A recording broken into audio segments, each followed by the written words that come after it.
रावलपिंडी के इलाके धमियाल में ऑयल कंपनी की पाइपलाइन धमाके से फट गई।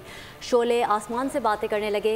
एनी शाहिदीन के मुताबिक जोड़िया गांव के नज़दीक रिफाइनरी की लाइन से गैस लीक होने की वजह से आग लग गई। डीसी का कहना है आग पर 50% काबू पा लिया है। एक घर आग की लपेट में आया। आग को मजीद फैलने से रोक दिया गया। तफसीलात जानिए जाहिद फारूक से।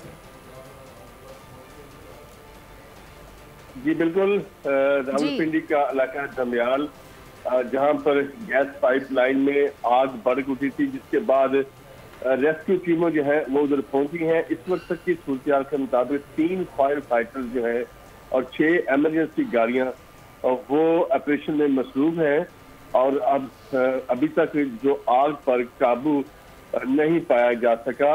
और इसकी बुनियादी वजह यह है कि कंजस्टेड एरियाज वहां पर मौजूद है और जिसकी वजह से आग बुझाने में जो है प्रॉब्लम हो रही है। और साथ साथ सुई गैस का जो अमला है वो भी वहां पर पहुंच गया है, जो कोशिश कर रहा है कि आग को जो है बुझाया जा सके। लेकिन आग को इतनी शिद्दत की है कि वो बुझने की चल पड़ती है कि थोड़ी सी आग बुझती है, फिर आग के शोले जो हैं वो बुलंद हो जाते हैं। ताहम यहाँ पर देखा जाए तो काफ़ी तादाद में जो गाड़ियां हैं फायर फाइटर्स और बाकी वो पहुंच चुकी हैं और जो भी मुमकिन तौर पर आग को बुझाने की कोशिश की जा रही है। लेकिन आग जो है उसके शोले अभी भी आसमान को बातें कर रहे हैं, लेकिन आग बुझने का नाम नहीं ले रही है। और यहाँ पर जो जिली इंतजामिया के साथ साथ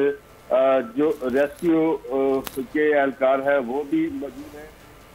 लेकिन ऐसी सूरत हाल के अंदर जो हंगामी तौर पर दूसरे शहरों से भी बुला लिया गया है। क्या आग पर अभी तक काबू नहीं पाया जा सका। बहुत शुक्रिया जाहिद फारूक।